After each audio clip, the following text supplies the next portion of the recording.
Hi, my name is Sofia Mercy Valentosa from BS Psychology 26, and welcome to Anafi Adventures. Today, we're diving into the fascinating world of homeostasis, specifically the positive and negative feedback mechanisms and their roles in keeping our bodies balanced.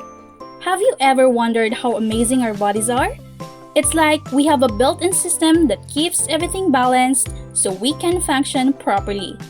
For example, when you're running under the sun, your body heats up and you start sweating to cool down. Or when you're freezing during winter, you might start shivering to warm yourself up. Well, that's all thanks to homeostasis. So what exactly is homeostasis? Homeostasis is a self-regulating process that allows biological system to maintain stability while adapting to conditions ideal for survival. In simple terms, it's our body's way of keeping a balanced and stable internal environment no matter what's happening inside and outside our body. But how does our body maintain this balance? That's where feedback mechanism comes in, the positive and negative feedback. First, let's talk about negative feedback. Negative feedback mechanism is a process that works to balance a physiological variable by counteracting any changes, helping the body maintain balance. When a change happens, the body triggers responses to reverse the change and restore stability. It's our body's way of saying like, whoa, that's too much, let's calm it down. It works by reversing the change and bringing our body back to normal. Example in blood pressure regulation. When someone experiences high blood pressure, the brain responds by signaling the heart to beat slower and causing the blood vessel to widen, reducing blood pressure until it returns to normal stable level. Fantastic, right? Now let's break down how negative feedback controls blood pressure step by step through this loop: the stimulus, variable, receptor, control center, effector, and finally the response. First, we have your stimulus, the one that counteracts the changes in variables. In our scenario, a blood pressure increases due to exercise or stress. It will be detected by the receptor called baroreceptor, a specialized stretch receptor responsible for stretching the blood vessel's wall, signaling a change in blood pressure. Then in the control center, the baroreceptors send nerve impulses via cranial nerve 9 and 10 to the cardiovascular center in the medulla oblongata of the brainstem. The medulla processes the input and decides how to adjust heart rate, vessel diameter, and cardiac output. Next, the medulla activates the parasympathetic nervous system to send signals to the heart to slow heart rate and dilate blood vessels. Now, in response, blood pressure is adjusted back to its normal range. Once balance is restored, the baroreceptor resumes their signaling, completing the negative feedback loop. In short, negative feedback stops things from getting out of control. It's like a built-in calm-down system.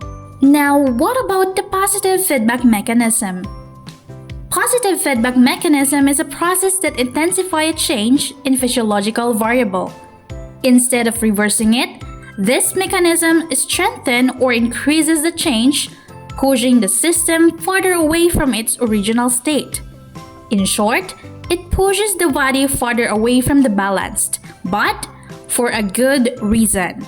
It's like our body is saying, go, go, go! Let's keep this going until the goal is reached. For example, let's explore how a female body uses positive feedback mechanism during lactation, or the milk ejection reflex. When a baby suckles, the body produces oxytocin, which increases the milk flow. The more the baby sucks, the more milk flows. To understand it better, let's take a look at this. We start as a stimulus when a baby suckles at mother's nipple, stimulating sensory nerve endings. Then, the sensory receptor in the nipple detect the mechanical stimulation and send signals to the brain.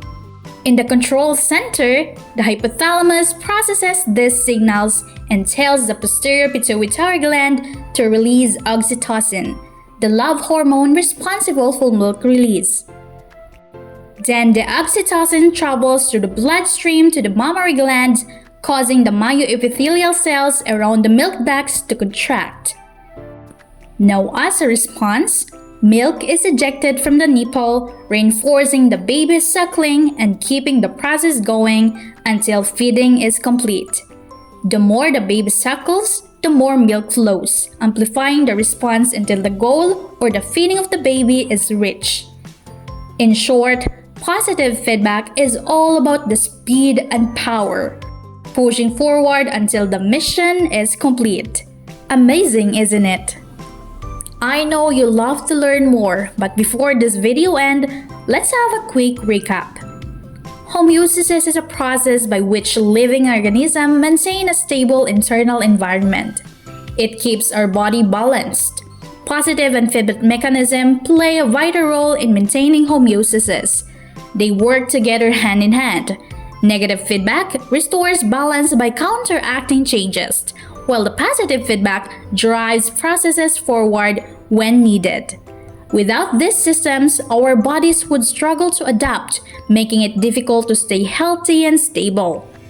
That's why understanding these mechanisms allows us to appreciate how remarkably our bodies work to keep us alive and well. Thank you so much for watching. See you next time for more exciting discoveries about human body. Stay curious and keep on learning.